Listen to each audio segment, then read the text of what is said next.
ആത്മഹത്യ ചെയ്യാൻ പോയേക്കുന്നു. ഹോസ്പിറ്റലിൽ കയറി കയറി മടുത്തെനിക്ക്. ഇതിന്റെ വല്ല കാര്യമുണ്ടോ? ഇതിന്റെ കാര്യം ഉണ്ടെന്ന് ഡോക്ടറല്ലേ പറഞ്ഞത്? എട്ടില്ലെങ്കിൽ കഴുത്ത് താഴോട്ട് പോകും. കഴുത്തല്ല താന്നു പോണ്ടത്, നിങ്ങൾ ഒന്നാകെ താന്നു പോണം. യൂട്യൂബിൽ വൈറലാവാൻ വേണ്ടിട്ട് ആരെങ്കിലും പ്ലാവിന്റെ മൂട്ടി തൂങ്ങി ചാവാൻ നിക്കോ? എടി ഞാൻ തൂങ്ങി താമസം അല്ല, പിന്നെ ഞാനേ തൂങ്ങി ചാവുന്നതായിട്ട് ഷൂട്ട് ചെയ്ത് യൂട്യൂബിലിട്ട് വൈറലാവാൻ ശ്രമിച്ചതല്ലേ. അങ്ങനെ നിക്കണെങ്കിൽ ആരെങ്കിലും ഹെൽപ്പിന് വെക്കണ്ടേ? ഹെൽപ്പിന് വെച്ചായിരുന്നല്ലോ. ആരെ? അപ്പുറത്തെ ബിജുവിന്റെ പൊക്കമുള്ള നമ്മുടെ മോനെ. എന്നിട്ടെന്താ ഞാൻ തൂങ്ങാൻ കേറി അങ്ങോട്ട് നിന്നതും ഐസ് വെട്ടി വന്നു പോലും അവൻ ഐസ് മേടിക്കാൻ പോയി. അത് കഴിഞ്ഞ് അവൻ തിരിച്ചു വന്നപ്പോ ഞാൻ കണ്ണും തള്ളി താഴെ കിടക്കാം. എന്റെ അടുക്ക ചോദിക്കുക, അച്ഛാ 10 രൂപ വരുന്നു, ഞാൻ ഐസ് മേടിച്ചിട്ട് വരട്ടെ. ഈശ്വര ഭഗവാൻ, ഇത്രയും സ്നേഹമില്ലാതെ പോയല്ലോ നമ്മുടെ മോന്. അവന് സ്നേഹമില്ലെന്നാണോ? നിനക്ക് സ്നേഹമുണ്ടോ? എടി എന്തെങ്കിലും സ്നേഹം ഉണ്ടായിരുന്നുണ്ടെങ്കിൽ ഞാൻ അവിടെ നടുവും തല്ലി കിടക്കുമ്പോ എന്നെ വന്നല്ലേ പിടിക്കേണ്ടത്. അപ്പൊ മേളിൽ വീണ കുഴ ഒടിച്ചോണ്ട് നീ ആടിന് കൊടുക്കാൻ കൊണ്ടുപോയില്ലേ? അതെ, ആടിന് കൊടുക്കാൻ പോവും. മട്ടൻ 1 കിലോന് 800 രൂപ വില. ഈ പൊട്ടനെ കൊടുത്താൽ വല്ലതും കിട്ടും. പൊട്ടനല്ല കുട്ടൻ. ആ, രണ്ടു കണക്കന്നെ. എടി ഞാൻ അവിടെ കിടന്ന് കരഞ്ഞു വിളിച്ചിട്ട് നീ ഒന്നും ഒന്ന് നോക്കിയത് പോലില്ലല്ലോ.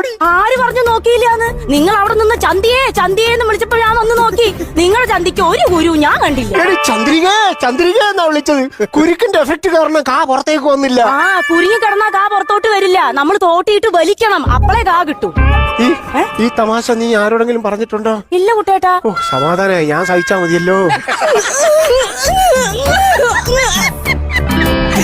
പിന്നെ ഇതുവരെ സഹിക്കാണല്ലേ?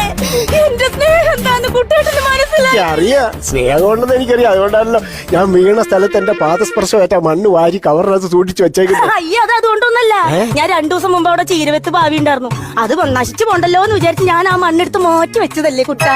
അപ്പൊ സ്നേഹമില്ലാത്തോളെ നിന്റെ ആൾക്കാരനല്ലോ അയലത്തുകാരും. എടി ഞാൻ ആശുപത്രി കിടന്നപ്പോ അയലത്തുകാരെല്ലാം കൂടെ പടക്കം പൊട്ടിച്ച് ആഘോഷിച്ചെന്ന് കേട്ടല്ലോ. പടക്കം പൊട്ടിച്ച? അയ്യോ കുട്ടേട്ട, അത് പടക്കം പൊട്ടിച്ചതല്ല. കുട്ടേട്ട പ്ലാവിന്റെ പോളിന്ന് പൊട്ടി വീണില്ലേ?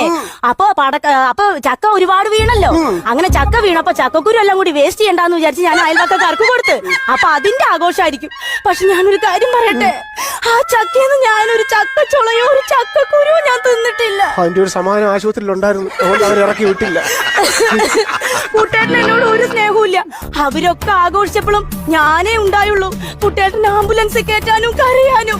ആംബുലൻസ് കയറുന്ന എഫം വരില്ലെന്ന് പറഞ്ഞ ആംബുലൻസ് ഡ്രൈവറെ തെരുവിളിച്ച മോളാ നീ. അത് പിന്നെ ആരാണ് സന്തോഷം ആഗ്രഹിക്കാത്തത്? എന്നിട്ട് ഞാൻ ഇതുവരെ നിന്നെ ഡൈവേഴ്സ് ചെയ്തില്ലല്ലോ. നിങ്ങൾക്ക് എന്തെങ്കിലും പറയാനുണ്ടെങ്കിൽ ഇങ്ങ് പറ. എടി ഞാൻ ആശുപത്രി ചെന്നപ്പോ ഞാൻ മോളിൽ വീണയാന്ന് പറയുന്നതിന് പറയാൻ ഞാൻ വിഷം കൂടെ കഴിച്ചിട്ടുണ്ടെന്ന് എന്തിനാ പറഞ്ഞേ? അത് ഞാൻ വയറ് ഇതുവരെ കഴുകുന്നത് കണ്ടിട്ടില്ല കുട്ടേട്ടാ. ഇതാകുമ്പോ ഫ്രീ ആയിട്ട് വയറ് കഴുകുന്നത് കാണാലോ. ഹാർട്ട് ഓപ്പറേഷൻ കണ്ടിട്ടില്ല എന്ന് പറയായിരുന്നു ഭാഗ്യം.